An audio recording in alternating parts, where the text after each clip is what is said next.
Se o Sauron era o próprio mal encarnado da Terra-média, os Nazgûl eram os servos mais terríveis desse mal. Na forma de espectros, eles espalhavam o medo e o horror enquanto buscavam obsessivamente um anel. Mas os Nazgûl são mais do que só cavaleiros obscuros, porque eles são fruto de um poder antigo que manipulou a cobiça dos elfos no passado e depois instigou a ganância dos homens. E aqui no vídeo de hoje a gente vai falar sobre essa antiga origem dos Nazgûl e os poderes deles. Vamos rever passagens da obra literária do Tolkien, fazer paralelos com os filmes também, pra gente ver direitinho o que forma a história dos Nazgûl.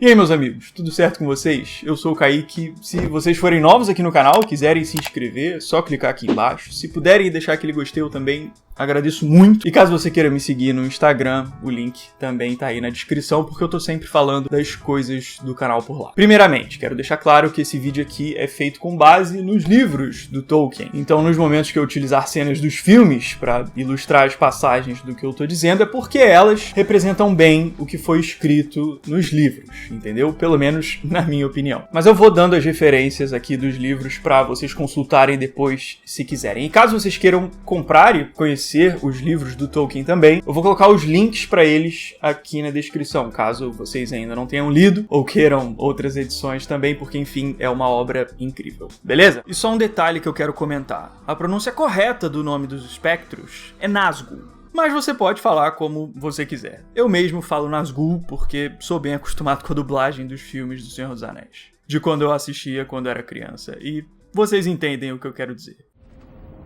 São os Nazgûl, espectros do Anel, nem vivos e nem mortos.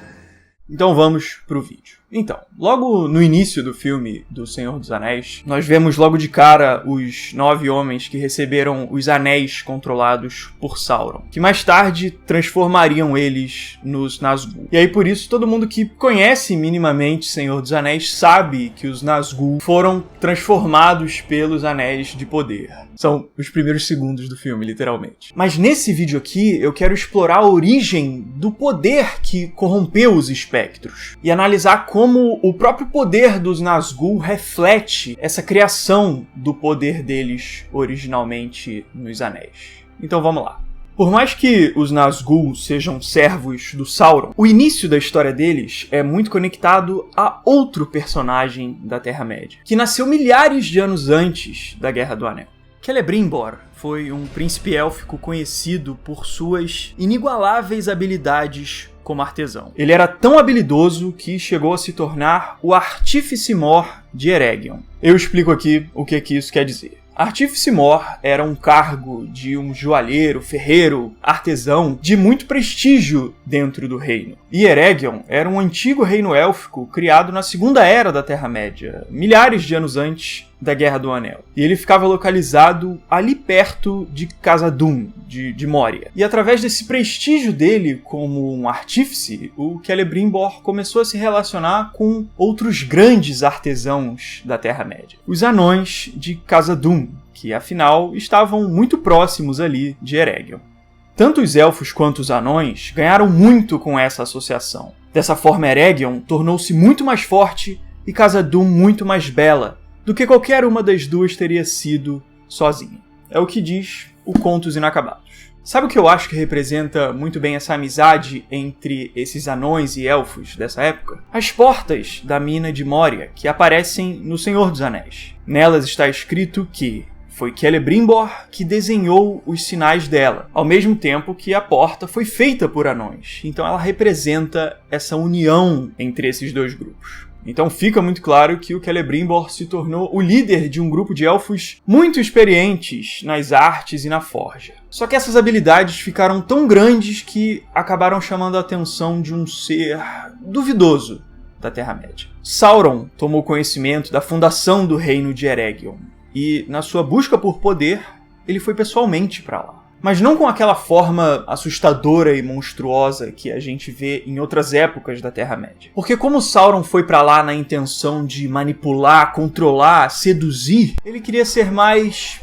apresentável, digamos assim. Ele foi descrito como envergando a forma mais bela que pôde inventar. porque o cara não dava ponto sem nó. Ele já tinha um plano muito bem definido ali na cabeça dele. E chegando em Eregion, o Sauron se passou por um enviado divino que tinha sido mandado para a Terra-média justamente para auxiliar e ajudar os elfos. Olha só que conveniente, né? E ele até mudou o próprio nome para se apresentar de uma forma mais amigável. Pois Sauron adotou o nome de Anatar, o Senhor dos Presentes. E a princípio, muito proveito, eles, os elfos, tiraram da amizade com ele, mostrando como o Sauron foi realmente acolhido. Eu gosto dos elfos, mas eles foram trouxas dessa vez, né? O cara bate na sua porta se chamando de Senhor dos Presentes, se você acredita. E um ponto muito importante dessa história inteira é que o Celebrimbor e os elfos de Eregion queriam aprimorar a perícia das criações deles, para que eles se tornassem artesãos cada vez melhores. E por isso eles deram ouvidos ao Sauron, porque o conhecimento dele era realmente muito grande. E os elfos foram gananciosos. E foi com o auxílio do Sauron que o Celebrimbor e os artesãos de Eregion se superaram e criaram artefatos que mudariam a história da Terra-média, os Anéis de Poder. E é nesse ponto que a gente vê como a criação desses anéis envolveu um poder extraordinário, porque ela teve que unir o Celebrimbor, um elfo inigualável nas artes e na forja, com o próprio Sauron, que apesar de ser maligno, era um Maia, um ser realmente divino. Caso você não saiba o que é um Maia, tem um vídeo aqui no canal onde eu falo sobre a criação das raças da Terra-média, onde eu explico o que eles são. Tá marcado aqui nos cards e na descrição, junto com outros vídeos sobre personagens da Terra-média também. Só que os elfos que criaram os anéis não sabiam é que o Sauron, na verdade, queria governar todos os anéis de poder. E em segredo, ele fez o Um Anel. O poder dos anéis élficos era enorme, e aquele que deveria governá-los deveria ser um objeto de potência extraordinária. Por isso que o Um Anel era tão poderoso, porque ele tinha que superar e controlar os outros anéis de poder, que já eram muito poderosos. Só que quando o Sauron finalmente colocou um anel no dedo, os elfos sentiram a existência dele, desvendaram o plano do Sauron. E dessa forma, os elfos entraram em guerra contra o Sauron. E dessa época em diante, a guerra nunca mais cessou entre eles. Mas por fim, Eregion foi devastada, o Celebrimbor foi assassinado, e o Sauron finalmente conseguiu o que ele tanto queria. Sauron, entretanto, acumulou nas mãos todos os anéis de poder que restavam, e os distribuiu a outros povos da Terra-média. Então, da mesma forma que o Sauron manipulou a cobiça do próprio Celebrimbor e os outros elfos de se tornarem artesãos cada vez melhores e mais habilidosos nas suas artes, o Sauron continuou instigando essa ganância em outras raças da Terra-média, oferecendo o poder e o conhecimento dele. E foi assim que o Sauron ofereceu 9 anéis para os homens, atraindo eles para as suas armadilhas. De início, os homens se tornaram poderosos por causa desses anéis, virando reis, feiticeiros, grandes guerreiros, porque afinal os anéis eram artefatos muito poderosos. Só que essas conquistas se tornaram desgraças com o passar do tempo. Ao que parecia, eles tinham vida eterna, mas a vida se tornou insuportável para eles. E assim o Silmarillion mostra como essa decadência aconteceu nos homens. Quando os homens começaram a usar os anéis, eles podiam ficar invisíveis e enxergar o que outros homens não viam, que é justamente o que acontece com o Frodo e o Bilbo quando eles usam o Um Anel. Mas com frequência, esses homens começaram a ver só os espectros e as ilusões de Sauron, como se eles fossem puxados cada vez mais para aquele mundo das sombras. Porque os anéis eram escravos do anel do Sauron. E assim os homens também se escravizaram ao poder do Um Anel. E um a um, mais cedo ou mais tarde, eles caíam sob a escravidão do anel que portavam, e sob o domínio do Um, que era de Sauron, e se tornavam invisíveis para sempre. Então, da mesma forma que os anéis foram criados pela corrupção do Sauron e a cobiça dos elfos, eles corrompiam os homens e agora levavam eles para o mundo das sombras. E por fim, durante a Segunda Era da Terra-média, surgiam os Nazgûl, os espectros do Anel, os mais terríveis servos de Sauron. Mas como que essa origem transformou os Nazgûl? Quais são as características deles? Vamos rever o que eles se tornaram. Dentre os 9 Nazgûl, só 2 são oficialmente nomeados na obra do Tolkien. O Rei de Angmar, o líder dos espectros, e Khamûl, a Sombra do Oeste, que era o segundo em comando. O resto do grupo são só os Nazgûl. E sobre o poder dos Nazgûl, como é dito lá no Silmarillion, o poder dos Anéis Élficos era realmente enorme. Então os Nazgûl foram criados por causa de um poder muito grande. Só que somado a isso, eles ainda são ligados ao poder do Um Anel e do Sauron. De forma que, ao passo que o Sauron vai ficando mais forte, os Nazgûl também evoluem e ganham mais poder. Por isso que no início do Senhor dos Anéis, o grito dos Nazgûl parece causar um leve incômodo.